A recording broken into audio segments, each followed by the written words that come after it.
Uma das premissas da melhoria contínua é que assim, existe uma metodologia, só que cada empresa ela tem uma particularidade, isso é muito legal, isso, da ferramenta mesmo, isso é que enriquece o conceito, enriquece, né, o método, e é bem bacana isso. Eu Tá. falo que o pessoal das empresas júniores, eles são bem engajados, né, bem à frente mesmo de quem está na graduação e talvez não tenha despertado para esse movimento. O movimento júnior eu sempre defendi muito o movimento júnior, ele é bem é, é o que traz um pouco da realidade da indústria para quem está na academia, né? Lógico, tem pessoas que já entram na faculdade com uma certeza muito grande que vão seguir a vida acadêmica de pesquisador, né?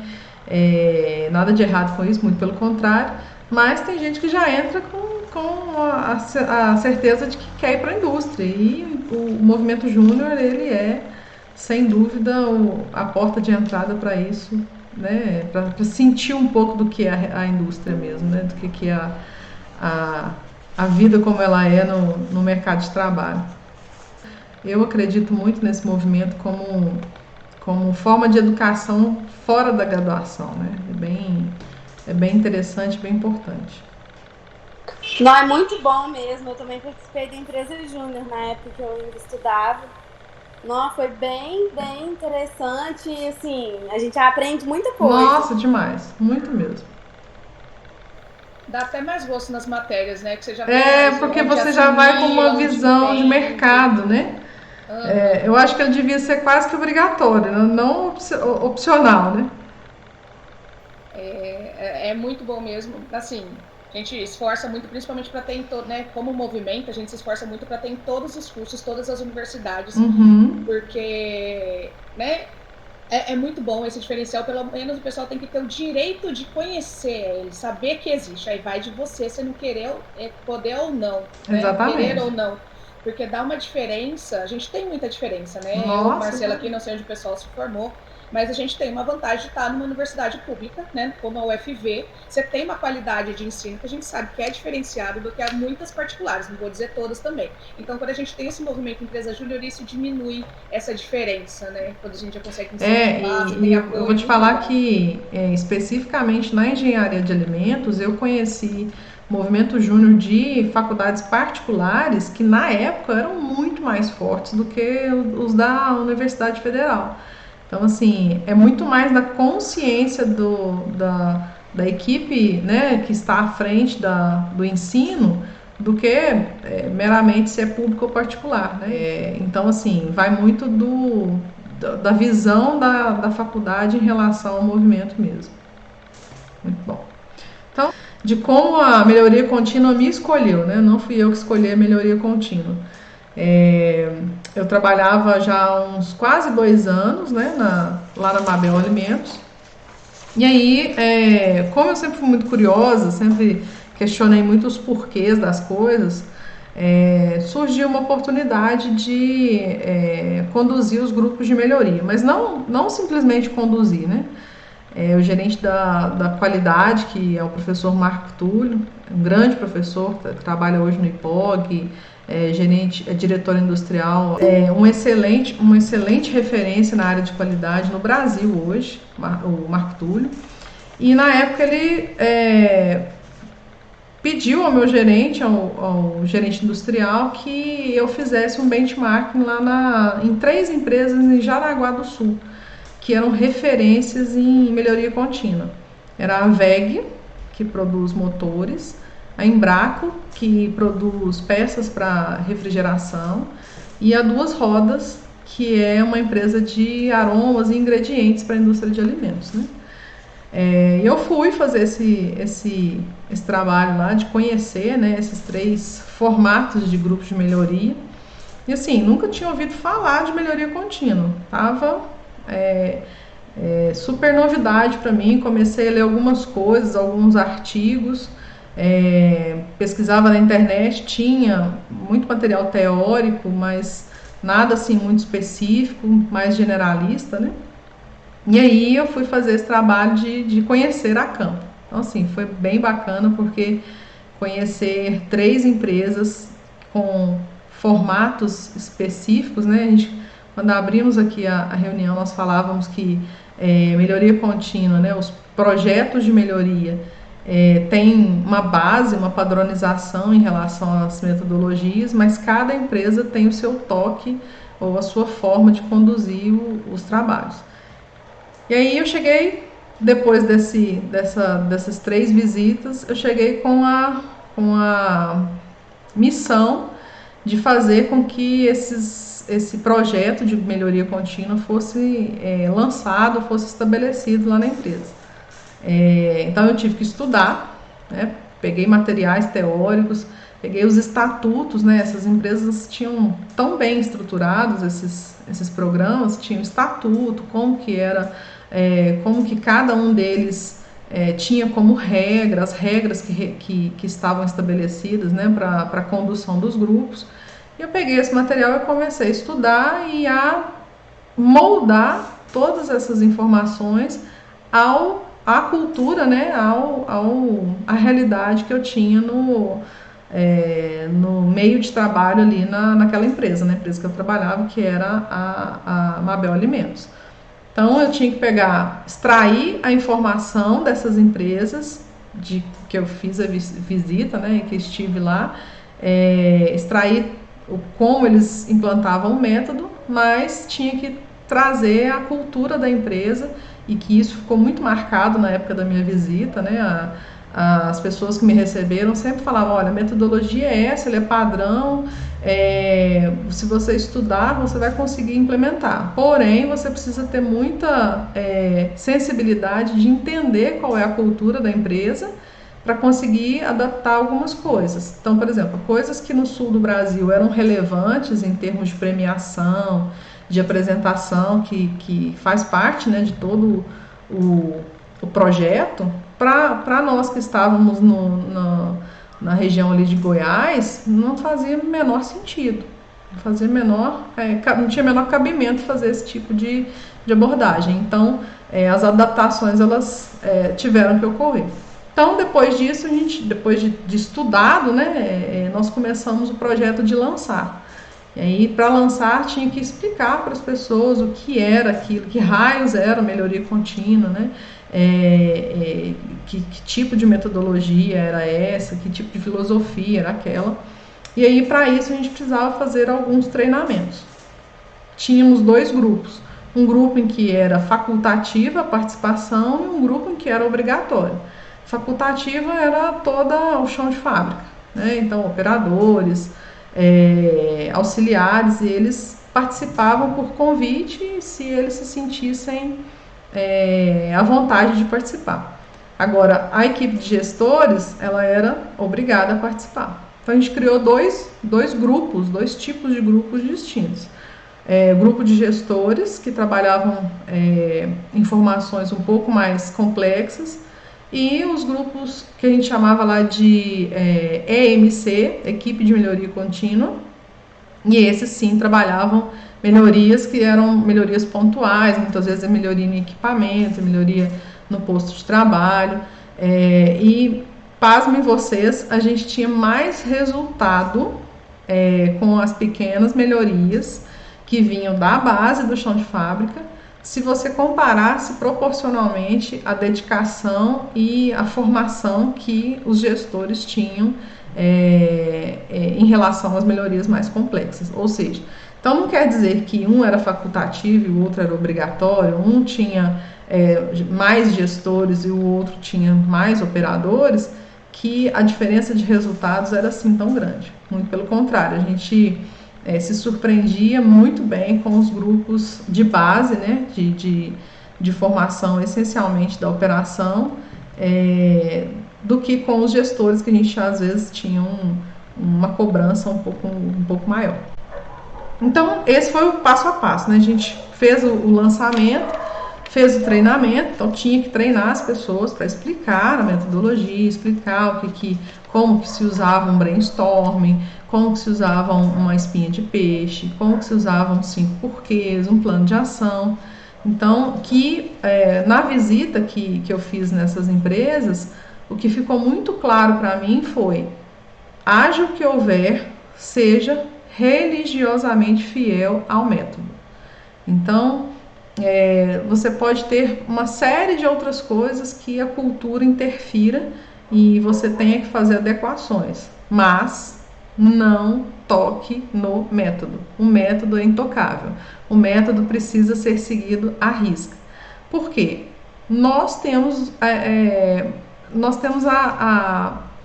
o hábito, né? Acho que é cultural, de sempre querer burlar o método. Então a gente sempre quer pular etapa, pular fase, isso é do ser humano mesmo. A gente acha que sabe, a gente acha que entendeu a causa raiz, a gente acha que entende o problema e a gente acha que sabe a solução. Então isso é muito comum, né? E a pessoa que está à frente de grupos de melhoria, ela sempre precisa ter isso em mente. Haja o que houver, você precisa ser o guardião da metodologia. Cumprir a metodologia e ponto final. Não existe jeitinho, nem choro, nem vela. Lógico, a gente pode ser leve, né, em tudo que a gente faz, independente do nível de criticidade, a gente pode levar isso com tranquilidade, com um jeitinho, né, de explicar por que é importante, por que pular etapas não vai dar o resultado, né, que eles vão acabar perdendo tempo. E tempo em grupos de melhoria é algo importante, né? A gente não deixa as equipes rodarem ciclos infinitos, eles precisam ter prazo. Então acaba que isso força ou leva a gente a cumprir sempre a metodologia. Então, depois disso, a gente acabava formando os grupos, né? As pessoas formavam os grupos por assunto, então se eles estavam tratando um assunto de segurança do trabalho, tinha que envolver as pessoas do posto de trabalho, a equipe de segurança, né, ou pelo menos um da segurança do trabalho, e aí eles tratavam os assuntos de acordo com a característica daquele problema. Tá? Então era um multidisciplinar, e nessa hora os gestores e o chão de fábrica, né, eles tinham liberdade de participar de mais de um grupo. Então, às vezes, o gestor tinha o grupo dele de indicadores, que era um grupo que precisava acontecer para dar resposta aos indicadores fora do padrão, mas ele também poderia participar de grupos que compusessem da base de operação para ajudar a conduzir. E aí aquela máxima de sempre, né? Você é gestor lá no processo produtivo. No momento do grupo de melhoria, você é apenas mais um participante. Já falei muito, né? É muita história.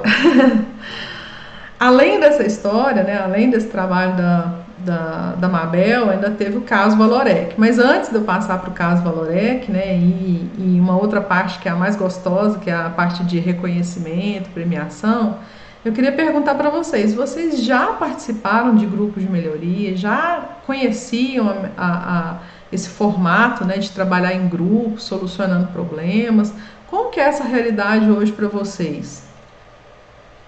Ainda, né, na graduação, propriamente dito, mas, como eu falei, eu fiz o curso lá com o pessoal, conhecendo as questões do IT Belt, né, das linhas dos belts, Six Sigma, é exatamente isso que eles tratam, né, porque não adianta você melhorar um dia e depois não fazer uma manutenção dessa melhoria, né? Então não vai adiantar, porque justamente isso que você falou, a gente tem essa mania de deixar para depois, a gente mesmo reclama com o pessoal que está trabalhando na fábrica, mas tem manual, por que você não vai olhar certinho o pH do leite que está entrando, do soro que está saindo, para ver se está correto? Ah, não, a gente faz sempre certo, não precisa, e a gente acaba errando na questão da qualidade em cima também, né? Nós somos, por natureza, esse serzinho procrastinador que quer burlar as regras. Então, assim, na indústria e na melhoria contínua, nos grupos de melhoria contínua de modo específico, se a gente não for fiel ao método, não funciona. Você pode até conseguir uma melhoria momentânea, que todo mundo que está no processo produtivo, ele sabe alguns caminhos que podem ajudar na melhoria quase que intuitivamente, né? Por estar ali no processo produtivo, você entende sobre ele e acha que sabe a solução. mas muitas vezes a gente trata a dor de cabeça e não a causa da dor de cabeça. Então a gente trata às vezes o efeito e não trata efetivamente a causa. E aí por diversas vezes a causa retorna e você tem os efeitos novamente. Então esse é o grande problema de não seguir a metodologia. Não é uma metodologia difícil, né? Você veja que um brainstorm, por exemplo, é o toró de Parpite, né? Daqui de Minas. Você tem uma chuva de ideias, tem muitas pessoas ali conversando sobre aquele assunto, dando as suas opiniões, né, ou suas colocações acerca do assunto, e de maneira organizada você vai catalogando aquilo ali, anotando, sem prévio julgamento, para depois a gente entender aquilo que aproveita-se ou aquilo que é relevante para o problema e aquilo que de fato não é, né? Então, o nome é um nome talvez um pouco mais difícil, mas quando você explica o como fazer e monitora o como fazer, e esse é o grande desafio de quem conduz os grupos de melhoria, que era o que eu fazia no caso, né, na época, você participar das reuniões. Eu não tinha como participar de todas, mas eu fazia um rodízio. Então, pelo menos uma reunião eu participava daquele grupo de tempos em tempos para conseguir entender se eles sabiam a metodologia, se eles conseguiram entender lá do treinamento como usar, porque uma coisa é você fazer um treinamento, outra coisa é você usar o conhecimento que foi adquirido no treinamento. Muitas vezes a gente, quando estava aplicando o treinamento, as pessoas, não, eu entendi como faz, mas na hora de fazer, elas só travavam, opa, eu acho que eu não sei fazer. E aí a gente tinha que fazer junto, pegar na mão mesmo, né, ajudar a conduzir, para que a gente conseguisse ter um resultado efetivamente duradouro, né, que não fosse um resultado momentâneo.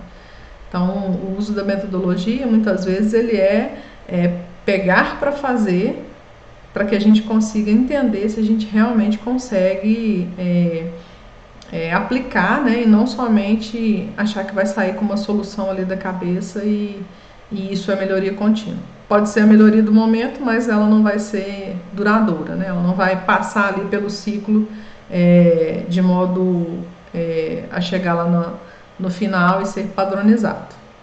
Certo? Mais alguém? Acho que entrou mais Túlio, Ian. Ian? Pode falar, Ian.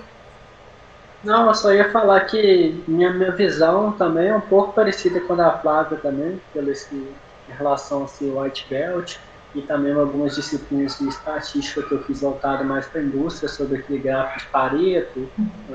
Você mesmo comentou sobre a resolução dos problemas menores, tem mais eficácia do que a resolução, às vezes, de problemas maiores e mais complexos, né? A gente começa resolvendo os mais fáceis, mais simples, e depois a gente passa para o mais complexo, que é mais custoso, mais trabalhoso.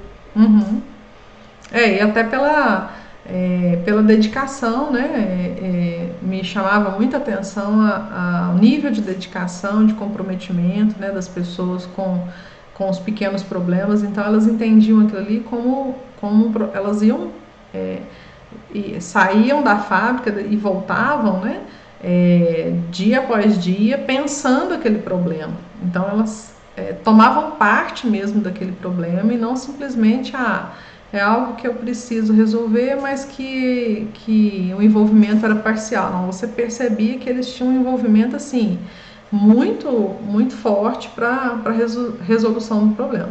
Lógico, não existe almoço grátis. Isso a gente precisa ter como premissa.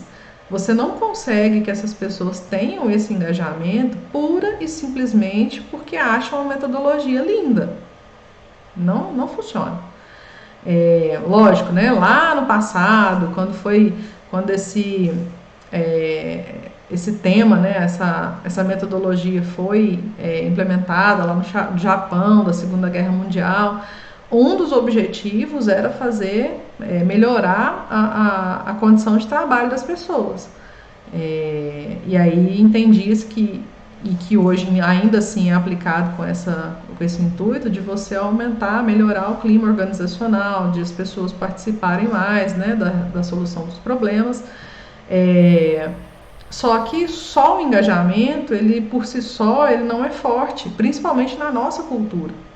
Na cultura japonesa é diferente. Na nossa cultura, você precisa ter a contrapartida. E aí que é o grande lance, né?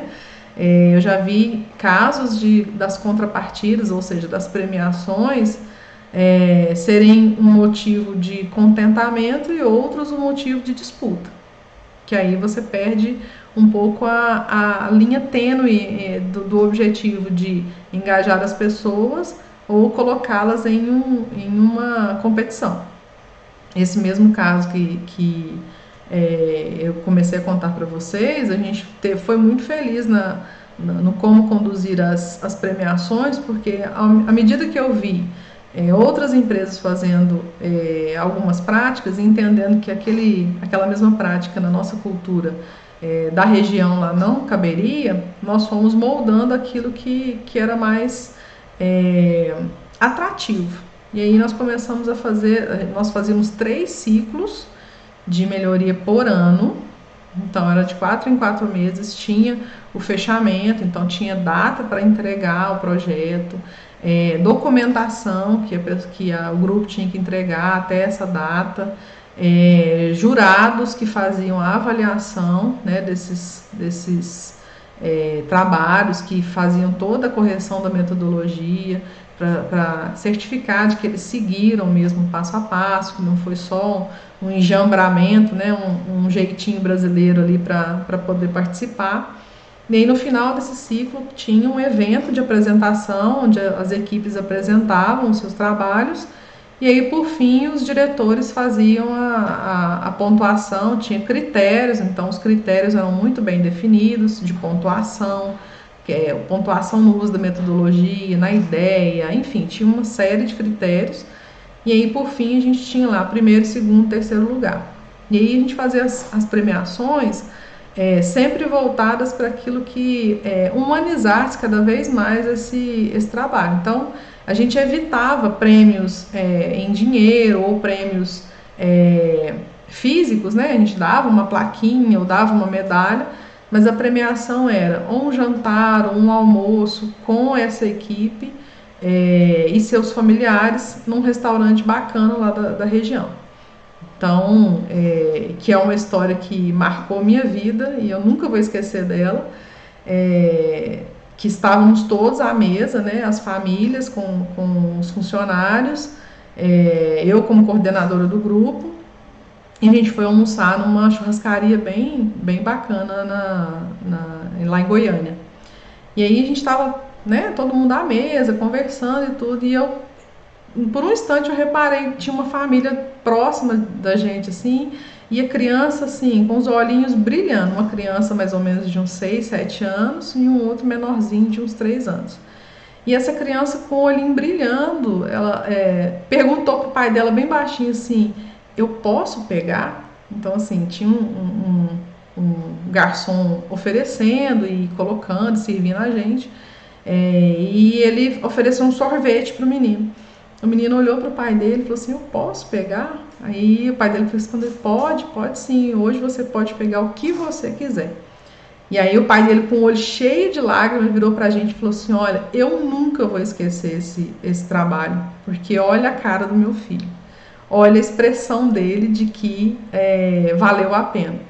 Então os filhos dos funcionários, a família do funcionário, ela meio que era a própria cobrança. Nossa, quando que vai ser o próximo? Papai e a mamãe vão fazer um trabalho tão bacana que serão premiados de novo. Então a essência da premiação era humanizar e não promover uma disputa a ponto de tornar isso uma competição dentro da empresa. Então, para mim, o fechamento do projeto ele sempre que seja muito coerente com a visão da empresa, com a cultura da empresa e principalmente que ela não recaia, né, sobre o próprio projeto. para tornar isso uma coisa maçante ou uma disputa muito acirrada, que não seja leve e gratificante para as pessoas. Então, tanto a metodologia, a condução, o projeto, né? A montagem do projeto é muito importante, mas o reconhecimento também é muito importante. E fazer esse reconhecimento de uma forma que as pessoas entendam que isso de fato é relevante ou de fato é diferente, faz toda a diferença. Certo? Então, assim, é uma história que me marca bastante em relação a premiações. De outra forma, eu tive um outro trabalho que foi numa siderurgia, e lá já existia uma cultura da outra empresa, porque o grupo Valorec, né, ele tem uma unidade em Belo Horizonte e a outra unidade em Jeceaba. E a de Belo Horizonte já tinha uma história de muitos anos de grupos, né? E a premiação, me lembro que era tão emblemática, né? Que a premiação era uma viagem para a França, né? Então todo mundo ficava alucinado com a viagem para a França, né? Quem nunca, né? Quem não gostaria? E o desafio que foi colocado para eu fazer em Jeceaba foi justamente quebrar esse padrão, porque as pessoas ficavam muito focadas em ir para a França e esqueciam de melhorias que, por exemplo, às vezes não teriam um retorno financeiro tão relevante, mas elas perdiam a oportunidade de fazer um projeto que teria uma condição de qualidade de vida no trabalho, ou de segurança, que era o maior valor, que é o maior valor daquela empresa. Então, quebrar esse padrão da viagem internacional para algo que fosse nesse nível, e a gente replicou esse modelo do jantar com a família, que foi super bacana, as pessoas tiveram um retorno bem positivo também, para a gente quebrar esse padrão e tirar da disputa da viagem internacional e trazer melhorias que fossem mais disseminadas, eu conseguisse premiar mais pessoas com um valor agregado menor, né? Porque fazer uma viagem internacional para 7 pessoas custa muito mais do que eu fazer um jantar que seja para 50, 80 pessoas. Então, esse foi o desafio de mudar o paradigma da premiação, o paradigma do reconhecimento. Nas que vocês tiveram a oportunidade de conhecer, vocês tinham algum desses reconhecimentos? Chegou a ver alguma coisa disso? Flávia, Lara? Eu ia comentar só que nunca participei de grupos de melhoria, mas a empresa que eu trabalho hoje, ela tem um propósito de melhoria por setor. Então, cada setor tem o dever de apresentar uma melhoria por mês. E aí a gente recebe essa proposta de melhoria, sabe? Desenvolve essa proposta e aí a participação de lucros ela é feita em cima dessa proposta de melhoria. Se o funcionário entrega, se o setor entrega ou se ele não entrega, e acaba sendo como uma premiação também, né? É só o cuidado da seguinte situação. Na Fiat, se não me engano, não me lembro exatamente se é lá. Eu sei que teve uma empresa que eu vi um estudo de caso na época que eu estava pesquisando, porque mesmo indo para a Valorec, eu tive que fazer pesquisas, porque lá a metodologia era um pouco diferente. Os princípios são os mesmos, a gente vou até passar aqui alguns slides para vocês verem que existem metodologias diferentes, mas que elas têm um princípio básico muito comum. Então eu fui estudar a metodologia que eles já estavam habituados a trabalhar, e tinha um exemplo do coordenador do grupo de melhorias da Valorec de Belo Horizonte. Ele me deu o exemplo de uma empresa que fazia um tal de BIS, que é Banco de Ideias e Soluções. Só que e aí ele estava sofrendo um problema sério, porque você dar uma solução, dar uma ideia, já te credenciava a participar de uma espécie de premiação. Então, era premiado o fato de você ter uma ideia. Agora, se aquela ideia era viável, se ela realmente, de fato, resolveria o problema na causa raiz, se ela de fato traria, né, o retorno financeiro, eram outros 500. Então, se tornou um pouco vazio, porque você tinha lá uma chuva de ideias, o pessoal parece que meio que concorria de tanta ideia que eles tinham que dar, concorriam entre si, né, para catalogar as ideias, mas de fato nem 10% das ideias eram colocadas em prática, até pela condição de colocar em prática mesmo, né, mão de obra que era necessário para colocar em prática, ou ideias que não eram assim tão fundamentadas, e aí ele começou a ter um problema, porque ele tinha que gerar premiação para uma coisa que efetivamente não trazia retorno para a empresa.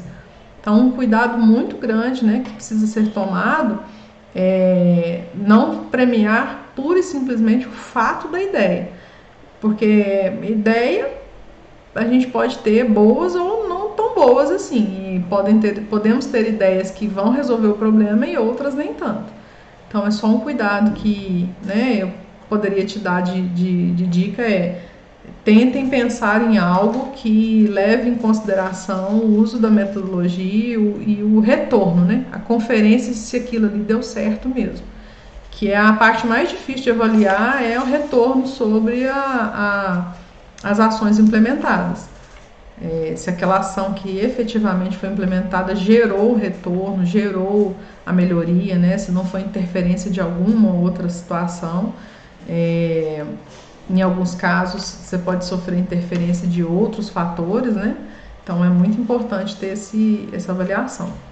Marcelo, você ia falar alguma coisa? Sim, não, desculpa, que a hora que você perguntou, eu estava aqui, mas eu estava resolvendo um problema e não pude responder na hora. Só contar a experiência na hora que você perguntou mesmo, assim, igual o que eu me identifiquei muito quando você mandou no grupo sobre como que seria a palestra, assim, só contar também rapidinho como que a melhoria caiu no meu colo, né? Foi literalmente, assim, eu não esperava, eu tinha uma visão totalmente fechada sobre esse assunto, porque, assim, eu queria pegar uma questão de gestão, não via a ligação que isso fazia no meio profissional aqui, né? Até em conversa com a Flávia, né? Ela me passou um curso, né, assim, básico sobre Lean Manufacturing, né? A questão dos processos e tudo.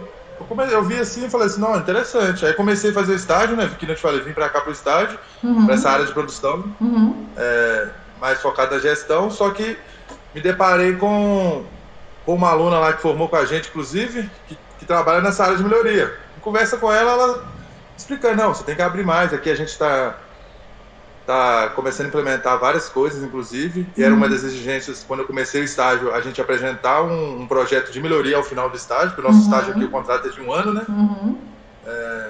Quando eles abriram o edital, tudo explicado direitinho, você tem um contrato de 1 ano, porque a gente tem essas certas, assim, exigências, né? Que a gente quer, além de você estar ali na empresa para aprender, você tem que ter uma certa contribuição, né? E hoje tem sido cada vez mais comum, tá? As empresas têm aberto mais oportunidades de estágio em função da entrega, né? Do retorno que o aluno pode proporcionar. Sim, com certeza. Aí chegando aqui, primeira semana que eu me deparo, que eu te expliquei no início aí, aqui são várias unidades, né? A nossa unidade é mais afastada da sede, aí tem meio que um sistema diferente, e assim, não sei se você trabalhando em empresa, você sabe, às vezes algumas unidades têm uma defasagem de pessoal, enfim, pelo lugar que a gente está, a gente não escolhe muito, né? Quem vai trabalhar, quem manda para cá, enfim. Aí eles começaram a montar essa equipe, né? Fizeram meio que uma reviravolta em todo o organograma da empresa, montaram essa equipe aqui. Eu comecei a participar com eles. Na primeira semana, já achei a melhoria, já consegui pegar o tema do meu projeto, já comecei a trabalhar, já tenho um projeto hoje para apresentar. Não tem, a gente tem data para apresentar, né? Mas assim, já tenho o projeto todo, melhoria de um dos nossos produtos, para acompanhar o mercado, enfim. Eu achei muito bacana porque, poxa, é uma área assim, te instiga muito. eu vi isso na realidade, igual eu te falei, na empresa júnior. Eu hoje em dia eu consigo associar muito porque, assim, essa interatividade que a gente tem com os funcionários, enfim, aplicar a própria gestão, igual você falou, na hora de treinar o pessoal, explicar para eles a importância de não pular etapa, de mostrar que aquilo ali é crucial no processo, na sua cadeia ali, para a qualidade do produto, né? Hoje, inclusive, você falando, eu participei realmente do primeiro grupo, assim, fechado, com instrutores da sede lá, das outras unidades, né? Eles vieram, a gente fez todo isso aí, o brainstorm, fizemos espinha de peixe, identificar o porquê, identificar direitinho toda essa melhoria em cima do rendimento de um dos nossos produtos que a gente não tinha controle totalmente. E assim, na aula passada, por que a gente está falando hoje de melhoria contínua, né? Na aula passada nós falávamos de indicadores. E depois que você já tem implementado lá na sua indústria, né, na empresa que você trabalha, os indicadores de eficiência, de produtividade, né, todos os indicadores de desempenho dentro da indústria, o próximo passo é a gente saber como fazer a solução dos problemas. Porque adianta a gente medir um processo, adianta a gente medir o desempenho de uma linha de produção e não saber como resolver? Não adianta. Então, por isso que eu trouxe o tema melhoria contínua, porque ele é uma ferramenta muito poderosa para a análise e solução de problemas. E aí, assim... E só para complementar também, desculpa te interromper. Pode falar. Chegou uma outra atividade, inclusive, que é muito importante que você falou, essa questão de a gente ter registro, né, ter dados, né, para a gente poder analisar e saber identificar onde no processo, por quê, né, a partir dos dados que são gerados que a gente consegue trabalhar em cima disso. A gente começou a trabalhar com o OE, não sei se já ouviu falar. Sim. Já, né? Com certeza. Ciência global. Então, eu peguei essa parte assim para desenvolver aqui na empresa, que já tinha, mas assim, tava bem aquele jeitinho assim, assim, a gente acha que é assim, assado. Eu fiz um treinamento, estou começando a desenvolver, tentar melhorar fazer essas identificações dentro do processo. Inclusive, eu mais ainda interessado na sua palestra, porque eu estou concorrendo, inclusive, a uma vaga aqui, e em cima disso, inclusive, de analista da produção, voltado para melhoria contínua, que é questão de análise de OE, de todos esses indicadores, né, que a gente consegue durante o processo. Até depois, se você interessar, lá no Instagram, fiz uma live com o Regis da Capacitar Engenharia, e nós falávamos um pouco sobre essa questão de como buscar efetivação, como buscar, né, conquistar essa vaga uma vez que você já está na empresa. Então depois dá uma olhadinha lá que a gente falou um pouco sobre isso. Mas já ia te pedir alguma coisa sobre. Muito obrigado. Você pode olhar lá que a gente conversou um pouquinho sobre isso. Então, o fato de você ter, né, em mãos as informações de indicadores e ter em mãos também a metodologia, as ferramentas que te ajudam a solucionar os problemas, você já tem aí tudo que você precisa para poder crescer em resultados, né, ganhar resultados. Seja resultado para o desempenho da indústria ou seja resultados para a sua formação mesmo, porque nós somos um acúmulo de experiência que a gente tem.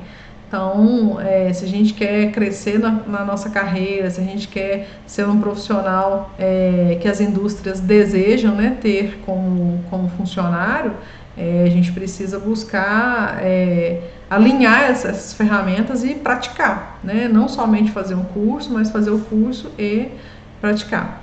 Eu vou projetar aqui para vocês um pequeno resumo que eu fiz para a gente seguir aqui a apresentação da metodologia. Vocês conseguem ver? Seguimos sim. Sim. Bom, então falamos bastante sobre melhoria contínua, né? Como ela surgiu nas nossas carreiras, né, Marcelo? Mas, de fato, a melhoria contínua como metodologia, ela surgiu no Japão da Segunda Guerra Mundial, né, como uma necessidade de enfrentar a devastação da guerra.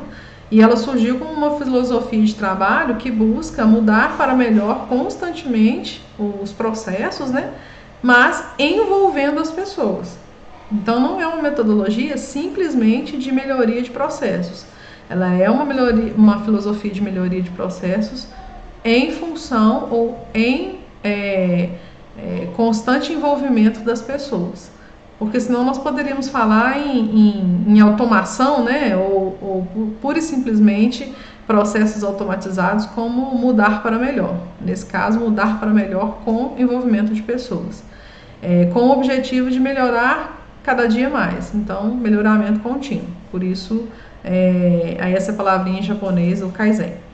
O que é possível, né? O que essa filosofia ela permite que a gente consiga fazer? Ela permite que a gente melhore indicadores, conforme eu estava falando mais cedo, melhora o clima organizacional. Então, imaginem nessa história que eu contei, o quanto as pessoas se tornavam engajadas, o quanto as pessoas se tornavam mais atuantes, né, nos processos produtivos.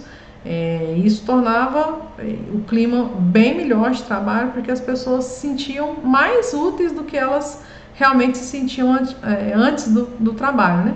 Então, não somente lá para colocar produto numa caixa, ou para fazer o batimento de uma massa, ou de fazer um assamento de um produto, eles se sentiam parte da solução dos problemas.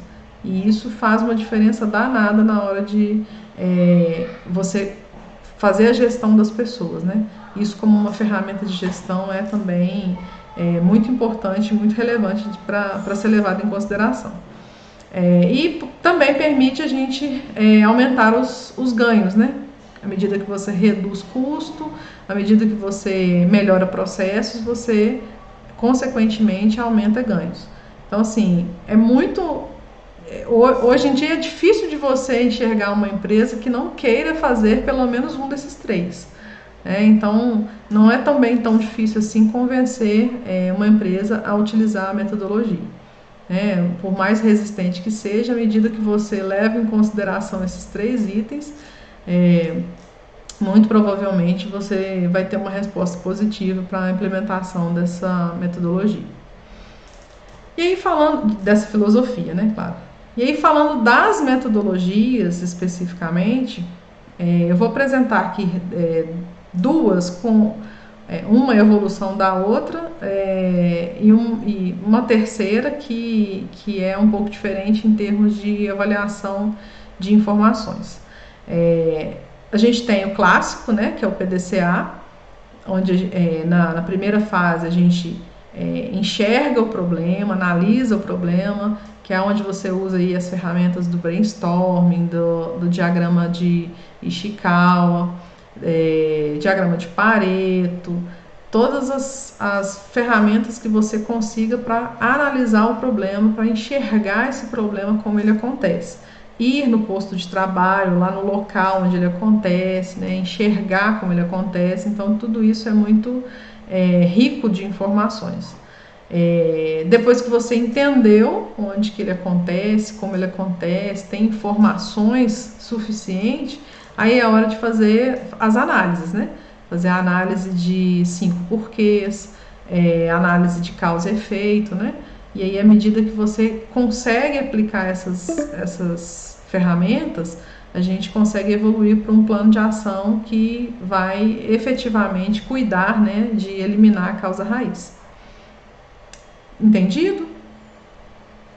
Tranquilo? Entendido. E só para complementar também, é incrível como assim as coisas são linkadas e realmente essa filosofia, igual você falou, funciona. Que foi, eu lembro quando eu cheguei aqui para fazer o estágio, a primeira coisa que me falaram, essa primeira semana você vai passar em todos os setores, conhecer o pessoal, ganhar a confiança do pessoal, conversar com eles, ver as necessidades, entender, sabe, dar aquela atenção. Uhum. E a partir do momento que eles sentem essa liberdade de contar, eu acho legal isso aqui, a gente poderia pensar, você vai levantando essas ideias, depois você senta e organiza e coloca em prática, tipo assim, você executando junto com eles se sentem, igual você falou, parte da empresa ou parte do processo ali. E aqui também tem muito um programa de reconhecimento. Quando você chega, reconhece a pessoa também, nossa, você fala, a pessoa se sente assim, nossa, essa ideia foi minha, mas assim, a gente conseguiu executar, eles me deram um ouvido, né, me deram essa oportunidade de passar isso para melhorar tanto o processo como até o próprio trabalho para ser executado, né? Na verdade, se você for avaliar as melhorias de modo geral, elas nunca são melhorias em função de outra coisa, senão melhorar o próprio processo de trabalho. Então as pessoas não estão ali preocupadas tão somente em redução de custos ou em melhoria talvez do clima, as pessoas que estão executando efetivamente. Elas estão preocupadas em melhorar a própria condição de trabalho. E não há nada de errado nisso. Desde que aquilo que ela está propondo, além de melhorar a condição de trabalho, ela evite perdas, evite desperdício, evite não conformidade no produto. Então, assim, é legítimo isso, a pessoa buscar uma melhoria no posto de trabalho. Nós não estamos falando aqui que as pessoas estão querendo colocar, sei lá, ar-condicionado para trabalhar no chão de fábrica, não é isso.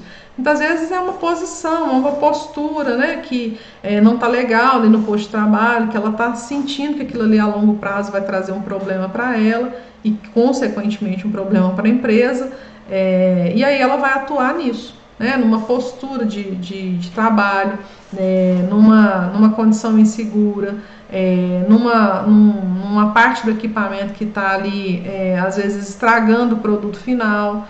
Então, em diversos casos, nunca é pelo bem só da pessoa, é pelo bem do todo, com certeza. Então, a gente falava aqui dessa primeira fase, que é, se não a mais trabalhosa em termos de análise e planejamento. E é onde a gente tem mais dificuldades de que as pessoas cumpram, né, e sigam a metodologia, conforme eu comentei anteriormente. Então, essa primeira parte, estando já pronta, né, devidamente cumprida, aí sim a gente segue para a segunda etapa, que é a etapa de execução. Uma falha boba que acontece em todo o plano de ação: colocar a pessoa que vai executar como o responsável pela ação. Não é a pessoa que vai executar que tem que estar como responsável no plano de ação. O responsável é vamos imaginar que nós fôssemos uma equipe de melhoria aqui. Então, tal ação foi colocada para a equipe de manutenção. A equipe de manutenção é a executora daquela manutenção, né, daquela ação proposta. Só que adianta eu colocar uma ação que é de responsabilidade do outro no meu plano de ação? Não adianta. Então, o correto é quem vai ser o responsável por esta ação dentro do nosso grupinho aqui, que vai até a manutenção e vai falar: olha, nós temos uma ação, ela precisa ser feita assim, nós entendemos que é isso, isso e aquilo, preciso agendar com você o cumprimento dela. Para quanto nós podemos agendar? Aí é outra história. Porque eu já vi muito, gente, pessoas colocando plano de ação para terceiros. Então, virava e mexia, aparecia a ação com o nome lá do Joãozinho da manutenção. E ele não estava nem sabendo por onde passava essa ação, por que ela estava lá com o nome dele, por que ele era o responsável. Então, é um cuidado, um detalhe que parece simples, mas que faz toda a diferença na hora de você fazer a revisão do plano de ação. Porque fazer o plano de ação é simples. O difícil é a gente fazer o follow-up dele, né, a leitura dele, para entender quais ações foram colocadas em prática e quais não foram colocadas em prática. Então, sempre que a gente estiver aqui na fase de execução do plano, na fase de elaboração do plano, né, e na execução, a gente ter o cuidado de quem está lá como responsável da ação não precisa ser exatamente quem vai executar, e sim quem é o responsável por ela. Entendido? Certo? Vocês já fizeram um plano de ação com o nome de outras pessoas? Não? Já sim, aqui na empresa, inclusive, porque como é tudo no sistema, né? A gente tem todo... a gente não consegue, por exemplo, eu que sou estagiário não tenho o nome registrado assim, efetivamente no sistema. As ações vão para o responsável, eles vêm, repassam para a gente, porque às vezes eu não tenho todo o tempo de acompanhar, igual você falou, todas as reuniões. A gente tenta programar para pegar as que tem a ver com as ações que vão ser relacionadas com a produção, por exemplo. Aí, geralmente, vai para o nome do gestor, ele repassa para a gente, explica a importância e mostra, além disso, a importância que a gente tem de estar ligado com as áreas e mostrar para o pessoal que tem que realmente ser seguido todos os passos. Né? E aí a gente, sempre que tem essa condição, mesmo que você não tenha, né, o acesso, é cuidar para que a gente não estabeleça a ação para o outro, né, sem que ele saiba. É esse o cuidado. E aí a próxima etapa, certo, pessoal? Podemos continuar? Sim. E aí a próxima ação é a verificação dos resultados. Então, as ações foram colocadas em prática e aí agora é hora de verificar se realmente elas surtiram o efeito esperado. Porque às vezes a gente coloca em prática a ação e não volta lá para conferir se o que foi colocado como premissa, né, básica dessa ação, que era resolver um problema, e de fato ela não tenha resolvido. Então, a fase de verificação dos resultados é extremamente importante para que a gente entenda se o estudo, a análise foi bem feita ou não.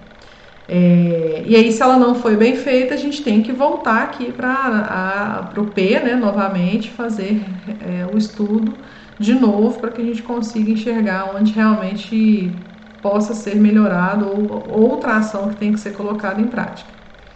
Mas, entendendo que a gente fez a ação e ela surtiu resultados, o último passo aqui é padronizar, né, seja o processo que foi mudado, a formulação, qualquer tratativa que foi dada a essa ação, ela precisa agora virar regra, né, porque às vezes a gente faz uma ação e ela está ali como provisória. Nós precisamos tornar essa ação agora como definitiva. E aí uma evolução, né, que a gente tem hoje da metodologia, não tão recente assim, que é o PDSA, que não é o PDCA. Onde aqui na fase de verificação, ao invés da gente ser só a verificação, a gente tem uma fase de estudo para enxergar mesmo se esses resultados foram bem desenvolvidos, se ela é uma solução que vai se perpetuar ao longo do tempo, e uma análise mais aprofundada, né? Uma análise mais a longo prazo. Muitas vezes a gente tem ações que elas são ações de teste. Então eu vou fazer uma melhoria, mas eu vou fazer só numa etapa do processo, e se der certo a gente replica para as outras etapas que sejam semelhantes. Essa fase de estudar, ela é uma evolução, sim, à medida que você estuda a ponto de poder replicar ou não a mesma ideia. Então faz muito sentido a gente ter essa fase ou essa evolução aqui do estudar e não só verificar. Certo? Vocês usam, Marcelo e quem já teve participação aí com algum grupo de melhoria, vocês já usavam o PDCA mesmo? Sim, foi igual eu te falei, hoje exatamente a gente usou, fizemos todo esse estudo relacionado à melhoria de um dos processos que a gente tem aqui, né, que eu te falei, que é cálculo de rendimento, né? E aí vai desde a qualidade do leite, enfim, a todas as partezinhas, as particularidades que a gente tem de perdas e poder calcular isso, poder mensurar, né? Bacana. E só para complementar também, igual você falou, quando você vai voltar no processo, foi um dos primeiros erros que cometi, né? Assim, a gente tem que ser honesto, né? Que a gente só vai evoluir a partir disso. Foi exatamente isso. Pegar essa responsabilidade de uma certa etapa e esquecer, não esquecer, mas assim, não dar tanta importância para voltar no processo e ver se estava realmente sendo executada, e depois a gente perceber que não estava, e voltar para mostrar isso, ó, gente, a gente não está fazendo, vamos refazer, chegar no final, a gente ter o resultado. E uma das coisas que eu ressalvo para todo mundo, não sei se por você acontece, ou se é mais política da empresa, né, por ser o meu primeiro contato, mas mostrar os resultados para as pessoas que estavam envolvidas, né? Mostrar que realmente tudo que a gente passou para eles, tudo que a gente treinou, teve um impacto na empresa. Não que nem a gente comentou, não diretamente, às vezes, no trabalho, melhoria da condição ali, mas de resultado, né? De resultado mesmo. Mostrar a importância de tudo, de todas as etapas que passou, né? Independente de se você tem equipes de melhoria implementada na sua indústria ou não, premissa básica para a gente ter engajamento das pessoas é, primeiro, contar o porquê que você está fazendo aquela mudança ou aquele ajuste na linha de produção ou no processo, e mostrar que aquilo que você pediu para fazer teve um efeito, seja ele bom ou ruim. E aí é a história do erro que você está falando aí. Você está começando a carreira agora estagiário, você errou um pouco. Eu errei, tem 15 anos que eu venho errando, mas a gente aprende errando e acertando mesmo. Ninguém nasce sabendo, e a gente só adquire experiência errando mesmo. Como você mesmo disse, erros honestos, né? Erros que são frutos da força de vontade de você querer ir lá e acertar, mas infelizmente a falta de experiência ou, né, a não vivência daquilo ali nos coloca nessa situação de condição de erro mesmo. É super normal, nada de errado com isso. Mas engajar as pessoas, né, ou trazer as pessoas para um envolvimento, independente de ter grupos de melhoria ou não, é colocá-las a par do que você está fazendo ali. E as melhorias mais complicadas de você ter essa validação e essa continuidade, geralmente são as melhorias que envolvem comportamento. Então, a melhoria que você tem que ir lá estruturalmente mudar uma peça de lugar, mudar um equipamento de lugar, isso é muito mais fácil, por mais trabalhoso e financeiramente caro, né, em relação a investimento ou algo do tipo, você fazer mudanças de comportamentos ou de processos com as pessoas é muito mais desafiador, porque aí você tem que lutar com essa resistência natural à mudança, que todos nós temos, isso é normal do ser humano. E aí algumas pessoas mais, outras pessoas menos. Mas quando você tem melhorias que envolvem mudança de comportamento, mudança de processo, mudança de cultura, essas sim são bem desafiadoras. E é por isso que a gente tem que fazer essa verificação. Porque se você coloca em prática, eles vão fazer em 5, 6 dias, 10 dias, você não voltou lá para verificar, eles vão deixar de fazer. Porque eles vão entender que não é importante. Eles vão entender que era só um teste. Não é mais para fazer, isso aqui é mais difícil, não vai dar certo. Sempre tem as frases que são comuns, né, a qualquer mudança. Então isso é bem típico mesmo de trabalhos em indústria, né, de modo geral, independente de ser com o uso das ferramentas ou não. Certo? Podemos continuar? Certinho.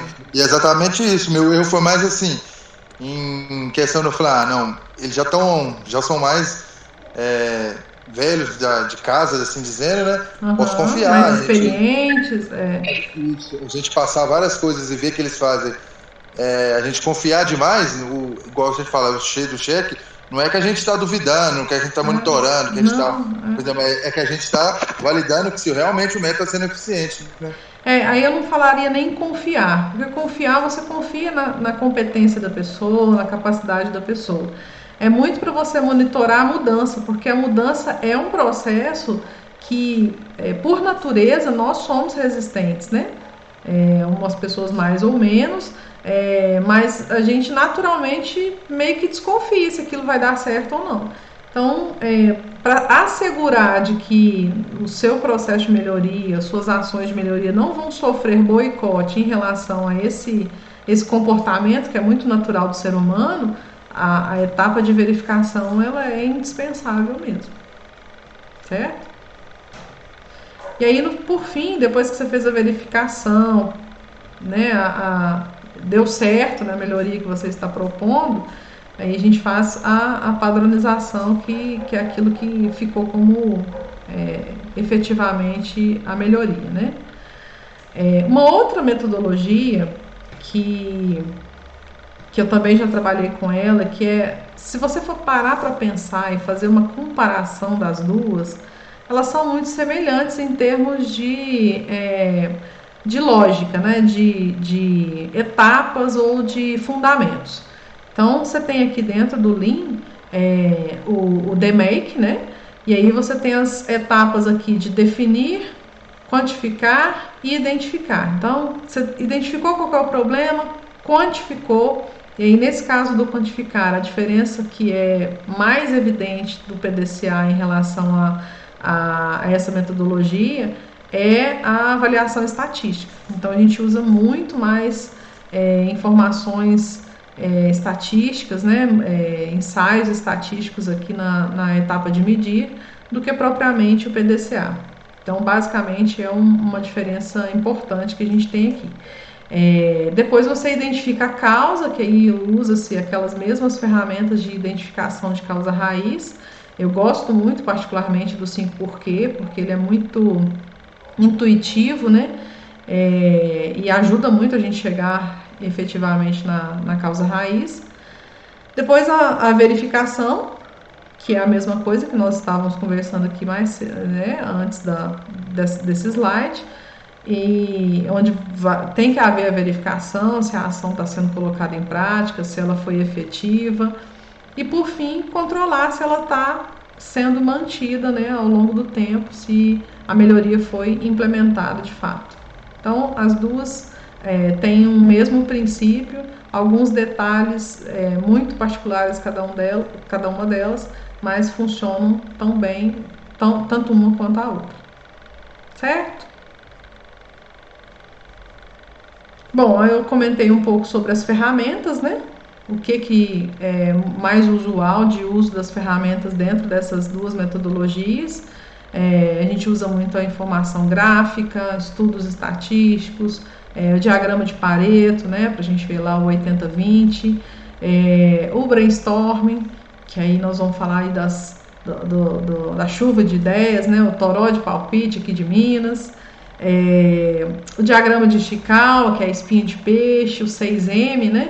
Que dentro da espinha de peixe a gente tem ali método, máquina, material, meio ambiente, mão de obra, medição, e aí enxergar os problemas de acordo com cada um desses 6 M's. O 5 porquê, que é uma ferramenta que é muito intuitiva, como eu comentava anteriormente. Você vai perguntando os porquês de acordo com a resposta anterior, e aí chega um ponto que você chega na essência do problema mesmo, por isso que eu entendo ela como muito, muito importante, essencial mesmo para o processo de avaliação das causas, e fechando o plano de ação para que a gente consiga colocar em plano, né, em planejamento, tudo aquilo que precisa ser executado para que a melhoria de fato aconteça. Entendido? Vocês conhecem essas ferramentas? Entendi. Brainstorming, diagrama de Pareto, diagrama de Ishikawa. Conheço sim, atualmente eu estou aqui, né? Comentei, eu estou tendo muito contato com essas ferramentas. Flávia, Ian, Túlio, Lara, Isabela. Eu conheço. Conhece? Eu conheço também, né? Engenharia de produção fala demais. Brainstorm também já ouvi muito falar já, né? Já usaram? Eu utilizei para fazer um trabalho, mas não de modo assim, trabalhando, né, no caso, né, dentro do curso mesmo. Com o tempo, à medida que vocês tiverem oportunidade, é bem interessante já ir fazendo uso, né, dessas ferramentas, porque quanto mais a gente utiliza, melhor a gente vai ficando no uso delas, mais bem adaptado. No começo a gente tem um pouco de dúvida, erra, acerta, mas aí a gente vai amadurecendo no uso e fica mais intuitivo, mais fácil de aplicar. Sobre o brainstorm, eu já usei ele antes, mas assim, não era eu quem estava à frente da reunião, organizando isso, então eu vi que teve um erro muito forte nele, e eu sei que às vezes acontece isso, que em vez de aceitar todas as opiniões no primeiro momento para depois afunilar, a pessoa já não ia escrevendo na lousa ou no lugar onde era para ser escrita as informações. Isso não falei. Aí eu olhei assim, você sabe como é que funciona um Paystore, né? Nota, e depois a gente faz, né? E no outro curso que eu fiz, tem meio que uma evolução disso, digamos assim, para evitar esse tipo de coisa. E mesmo uma coisa natural que a gente tem é de ver uma informação e acabar indo no mesmo sentido dela. Então, em vez da gente ampliar as visões, ampliar as motivações, né, do que a gente tem, a gente acaba afunilando por conta de uma ou outra opinião, porque a gente achou mais interessante, ou ficar com vergonha mesmo. Às vezes tem uma pessoa nova que fica com vergonha de falar alguma coisa que pode parecer besta. Então tem uma questão que dá para evitar um pouco isso, é quando a gente faz eu não vou conseguir falar direito, então vamos fazer... o brainwriting? Isso, vamos fazer uma chuva de papelzinho. Chuva de papelzinho, Uma chuva de papelzinho. Então a gente pode escrever, ou até mesmo para reuniões menores, eu já fiz dentro da empresa, eu falei assim, olha, a gente vai precisar falar sobre isso, eu quero que todo mundo escreva e na hora já é para vir pronto. Pensa antes, a gente tem mais tempo para pensar sobre isso, e já traz todo mundo as informações. Eu quero que todo mundo me manda, e eu já ninguém sabe o que o outro escreveu, e a gente já consegue chegar direto, né, para chegar só na parte de afunilamento, para ver o que funciona ou não. E é muito bom você usar as duas técnicas combinadas.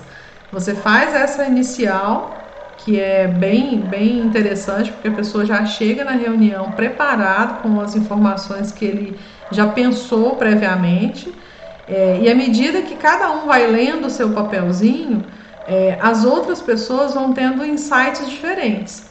Então, às vezes, uma coisa que você menciona, eu pensei de uma outra forma, eu enxerguei de uma outra forma, e sai uma terceira ideia, uma terceira situação que nem eu nem você pensamos. Então tem o benefício de juntar as duas. Sim, de começar. O que a gente mandou antes, que não pode surgir alguma coisa, não pode colocar também lá em conjunto, né? Sempre um pouco de aumentar mesmo o campo de ideias aí, para depois aplicar. Então, legal mesmo. Porque isso que você falou, Aline, só complementando aí a sua fala, né? A questão do brainstorming, tanto falado quanto já anotado e levado na reunião. Eu tive uma experiência assim na minha antiga empresa. Era uma empresa de serviço, mas a gente usava muito brainstorming, foi muito bacana, porque nós éramos uma equipe operacional. E foi daí que surgiu a ideia de desenvolver um sistema para o setor. Então, o pessoal ficou tão empolgado, né, com essa chuva de ideias aí, que acabou que a nossa ideia inicial para o setor melhorou, assim, 100% através da ideia de todo mundo. Então, foi uma experiência muito bacana. Todo mundo ficou muito empolgado com o nosso projeto. O projeto saiu do papel, deu super certo, e nas outras reuniões que a gente foi fazendo, a gente adotou isso como meio que regra. Toda reunião nossa, a gente fazia um brainstorm com o pessoal e uniu muito mais a equipe. Então, porque... é uma ferramenta, se a gente for parar para pensar, é uma ferramenta fácil de ser usada e que aproxima muito a equipe. Então, eu particularmente, eu sou muito adepta a ela, sou apaixonada por essa ferramenta. E é uma ferramenta relativamente simples, né? Sim. Você não tem que ter não é tão elaborada a ponto de pessoas ficarem de fora, né, desse tipo de trabalho, né? Não é uma coisa que exclui, não é uma ferramenta que exclui, ela é uma ferramenta completamente inclusiva. Qualquer pessoa pode participar, qualquer pessoa pode dar opinião. Se é mais tímido, a gente tem aí o recurso que a Flávia falou, de ao invés da gente falar, escrever. Se a equipe já é mais desinibida, a gente pode usar o falado mesmo e engajar mais as pessoas. Então, assim, são realmente ferramentas que nos ajudam e muito no dia a dia. Podem ser usadas de maneira isolada? Claro que podem, né? Às vezes você está numa reunião, não é uma reunião de grupos de melhoria contínua, mas é uma reunião onde a gente precisa sair dali com alguma solução, com alguma situação resolvida. É a maneira mais fácil de você resolver é trazer à tona as possibilidades. E uma coisa que é muito séria é a crítica, né? Então, às vezes a gente tem ali o hábito de criticar as ideias antes de terminar a chuva de ideias. Eu conheço uma pessoa que fala assim, olha, eu te pedi para ter uma ideia, não falei se ela tinha que ser boa ou ruim, só tem ideias, né? Então, eu gostava muito desse posicionamento dessa pessoa justamente por isso, olha, não vamos cortar o processo, né, pela metade, não vamos fazer o processo pela metade. Se é para ter ideia, nós não estamos julgando se a ideia é boa ou ruim, só tenha ideias. E aí fluía muito mais fácil, tinha as pessoas se libertavam dessa condição de querer sempre ter ideias boas, a sua ideia vencer, né? Que pessoas muito competitivas queriam sempre que as suas ideias fossem às vezes vencedoras e o brainstorming não tem nada a ver com isso, né? Não é a ideia que tem que vencer, o que tem que sair dali é uma solução boa para o processo e boa para a empresa, certo? Ô, Aline, outra troca de experiência aqui, puxando o gancho que a Flávia falou, dessa questão de erros. Teve uma coisa hoje, durante o nosso brainstorm, que eu achei muito interessante. Antes de começar tudo, a ministrante da reunião, né, chegou e chamou a gente. Antes de começar o brainstorm, eu queria dar 4 premissas básicas que a gente acha importante para o desenvolvimento, né, e chegar no melhor resultado, né? Só para dar um exemplo, que eu tinha até anotado aqui, que eu achei muito, assim, muito legal e muito interessante, assim, só para falar das 4, foi assim: a primeira, por exemplo, toda ideia é bem-vinda, não faça críticas ou julgamento da ideia do colega, né? Que foi apresentada, né? Outra mantenha o foco, né? A partir do momento que você está ali para fazer aquilo. E não misturar os assuntos também, que foi a última que foi apresentada. Muito comum. A gente, passo a passo, afunilar tudo daquela parte, para depois passar, né? Não pular etapas, né? A gente, principalmente hoje em dia, que a gente tem um pensamento muito acelerado, às vezes um assunto você lembra de outro e lembra de outro, daí a pouco você está numa reunião que não tem nada a ver com o propósito inicial. Então, isso é realmente uma premissa. A gente, enquanto coordenador de grupo de melhoria, tem que estar sempre policiando para que isso aconteça, né? Então, quem conduz as reuniões precisa sempre estar direcionando para isso mesmo. É uma boa observação. E aí, deixa eu voltar a projetar aqui.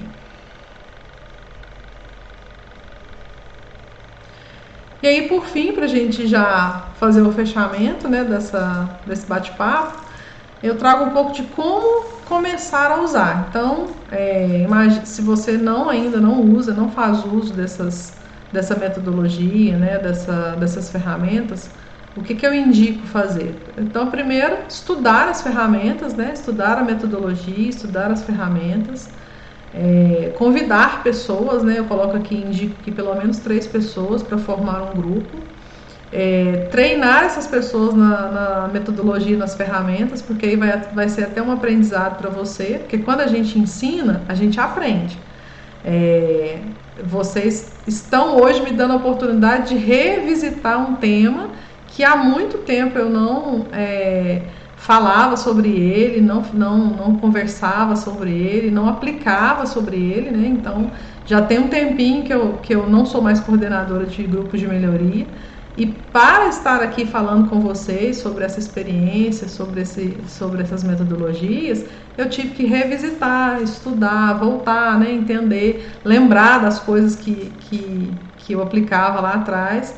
Então, o fato de eu ter que estar aqui falando com vocês me trouxe essa condição de me preparar. Então, quando você vai ter que treinar lá as 3 pessoas que você convidou, muito provavelmente você vai fixar mais a metodologia, as ferramentas e o aprendizado de modo geral. Escolha um problema. Então, se a gente falou na aula passada sobre os indicadores, vocês vão ter muitas oportunidades de enxergar aí problemas, né, para serem resolvidos, indicadores que estão com desempenho não muito bom, algum problema que esteja estruturalmente lá no processo produtivo, onde você tem muita perda, ou tem perda de tempo, ou tem perda de eficiência, enfim. O leque de opções aí de indicadores fica a cargo daquilo que a gente falou na aula passada, né? De monitorar e entender onde estão os problemas. E cumprir religiosamente a metodologia. Lógico, a gente não vai abrir aqui todo aquele processo de como montar os grupos de melhoria, né? Só para fazer esse trabalho teria que ser um curso à parte, de como estruturar, fazer o passo a passo. Eu contei muito brevemente como eu fiz lá atrás, mas se você já quer pegar amanhã e implementar na sua empresa, né, os grupos de melhoria, ou fazer esse trabalho de melhoria acontecer, eu faria pelo menos esses 5 passos aqui para já começar a ter resultado. Só mais uma coisa aqui sobre essa questão do brainstorming, ainda continuando, assim, na questão da melhoria ainda, e além de trazer resultados e tudo mais, conversar com o pessoal, uma coisa que depois, agora, né, que eu tenho mais autonomia, tenho mais, estou como presidente da empresa júnior, eu consigo fazer lá dentro, porque eu vi que era uma deficiência antes, para melhoria até da empresa mesmo, a gente ter respostas para as opiniões, então, do pessoal. Então, não existe não por não. Eu tive essa ideia de melhoria e acho que vai ser muito legal. Não por quê? Porque não dá, porque não tem dinheiro, porque não é viável pra gente agora, porque alguém já tentou e não deu certo. Não por quê. Sim, você vai vir com base pra me falar por que você achou legal. Agora, não por não existe lá dentro, porque ficava assim, porque você impede também que outras pessoas, você traga melhorias, traga ideias. Tudo que eu falar não vai ser aplicado, ninguém me falou por quê, então eu não vou trazer mais, né? Não estou sendo ouvida, né? Do mesmo jeito que ser reconhecido mostra que você ouviu, você dá uma explicação também por que não pôde aplicar. Claro que, né, dependendo do tamanho da empresa, fica difícil, mas ser muito específico, né? Mas acho que dentro desse conjunto, dessa reunião propriamente dita, assim, acho que vale muito esse retorno também do que por que não foi atendido uma ou outra opinião, né? Também estimula as pessoas a trazer mais sobre, opiniões de melhorias. Não, com certeza. O feedback das opiniões, né, dentro do brainstorming que ficarem de fora, elas precisam ter uma justificativa. Seja pelo investimento, que às vezes é muito alto, seja pelo trabalho ou pelo retorno que aquilo vai oferecer, né? Às vezes o trabalho versus o retorno, ou seja, o custo-benefício da ação, ele inviabiliza. Porque às vezes a ideia é muito boa, mas ela é tão cara que torna inviável para aquele tipo para aquele ramo de atividade, né? Para aquela indústria. Então, pode ser boa, por isso que lá atrás eu falei daquele banco de ideias e soluções. Às vezes a ideia é fantástica, mas ela requer um investimento tão absurdo que, tudo bem, a ideia é fantástica, então se você vai me premiar porque a ideia é fantástica, mas ela não vai gerar resultado porque não está ali no propósito da empresa fazer um investimento tão grande a ponto de tornar aquilo viável, né? Tornar aquilo possível. Por isso que a ideia por si só, ela não é fundamentada, né? Ela precisa ter o seu cumprimento e a sua validação. Você verificar se ela realmente deu certo ou não.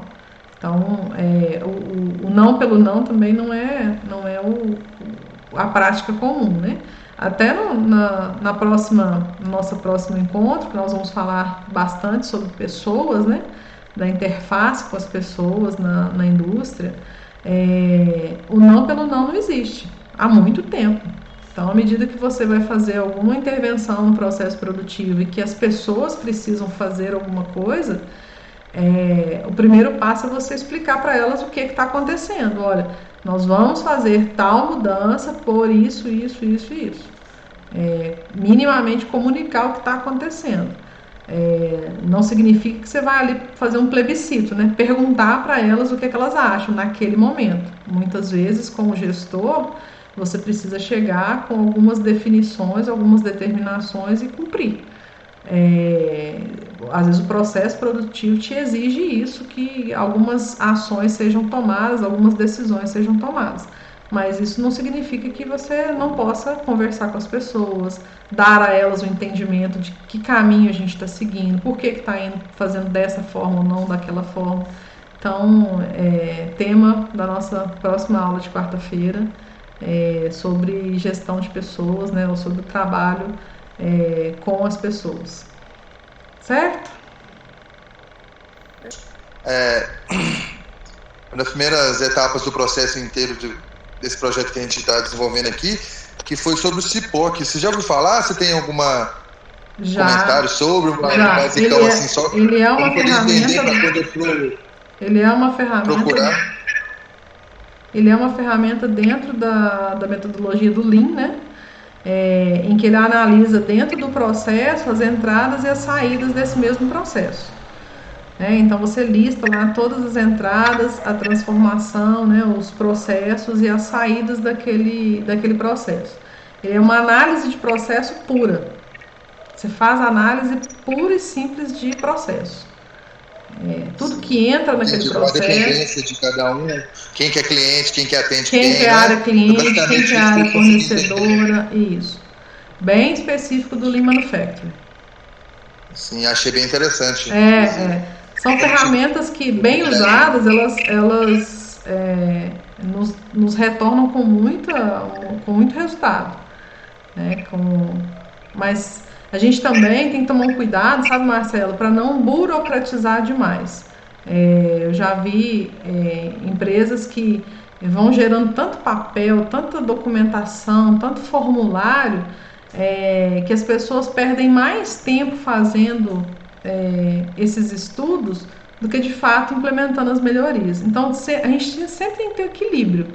A gente não pode tentar ficar só nesse estudo analítico sem ir para a prática, nem também ficar só na prática pensando que está resolvendo o problema na raiz e não fazer minimamente um estudo. Então tem que ter um equilíbrio. A gente não pode nem ser um extremo nem o outro. Né? O equilíbrio aí é a palavra de ordem mesmo. Não, exatamente, isso que eu achei bem legal, porque foram realmente separados todas essas partes, a equipe, os responsáveis por, como a gente falou, a gente sempre está estudando a partir das ações que foram designadas ali, ver se realmente está sendo efetivo. Eu achei bem legal por ter, pela equipe aqui, ter tudo isso realmente definido já.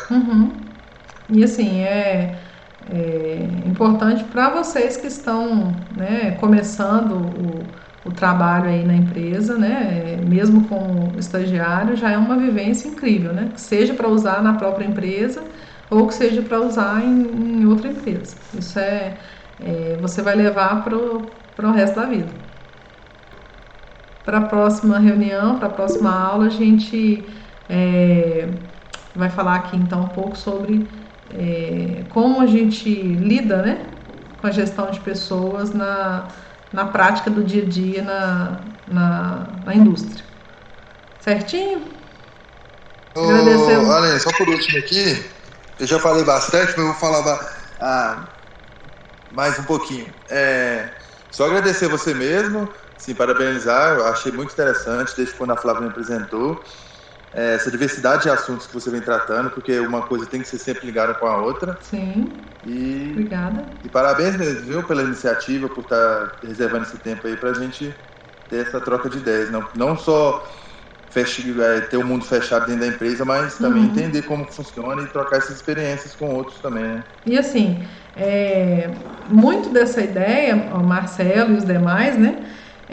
Em função de que como a gente percebe quem está começando, né, quem está entrando como estagiário, então como analista, o quanto vocês chegam para a empresa, né, chegam no mercado de trabalho ainda com os mesmos medos de quando eu cheguei há 15 anos atrás na indústria. Né, os mesmos medos, a mesma inexperiência, a mesma falta de conhecimento de algumas coisas da prática.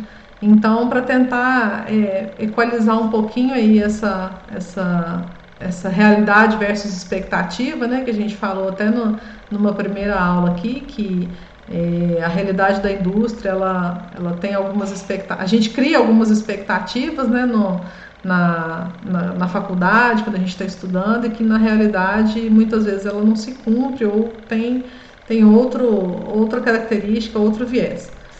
Então é mais para a gente conseguir ajudar nesse sentido vocês que estão começando aí, a gente que já está um pouquinho mais na estrada, mostrar que que apesar das dificuldades, existe muita coisa legal para a gente aprender, desenvolver e implementar na indústria.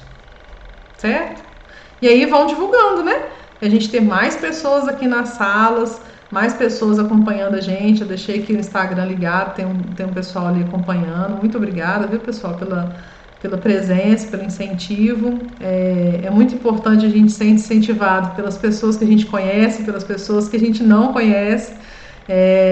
Então, assim, participem mesmo, façam perguntas, explorem o grupo, né? Vocês estão lá no grupo, é para isso mesmo, é para fazer pergunta, é para trazer coisas do dia a dia, para a gente conversar mesmo, para a gente trocar ideias, porque, olha só, quase 1h30 que a gente está aqui conversando, eu tenho certeza que a gente fomentou muita ideia aí nas nossas cabeças, e eu me incluo nisso, para que a gente consiga fazer trabalhos cada vez melhores, com melhores resultados para a indústria, melhores resultados para a nossa carreira. Certo? Combinado? Quarta-feira que vem? Combinado, já não perco mais nenhum. Então, beleza. Então, vamos divulgar também para ter mais pessoas aqui para a gente discutir mais, porque quanto mais pessoas, mais riqueza de informações, mais riqueza de exemplos nós vamos ter. Certinho? Gente, muito obrigada. Vamos abrir a câmera para a gente fazer uma foto? Só para fazer a foto. Isabela. Ultimamente eu tô ficando só de coque. Isabela e o Luke Coque. Meu Luke Coque tá assim. Lara, Ian, Marcelo. Escondeu o pijama. Esconde o pijama, isso mesmo. Podemos?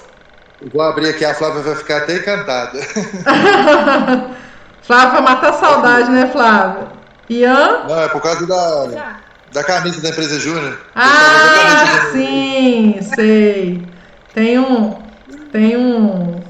uma nostalgia aí, né? Né? Então vamos lá, 1, 2, 3 e... Ih, não foi? Gente... Depois eu paro a câmera. Foi, gente. Pode fechar. Vou fazer vocês ficarem online mais não. Muito obrigada, viu? Um abraço a vocês. Tava na hora que eu baixei, né? Tipo, bem na hora que eu faço... Eu vou escolher uma cena legal na hora da filmagem aqui. Obrigada, gente. Com Deus.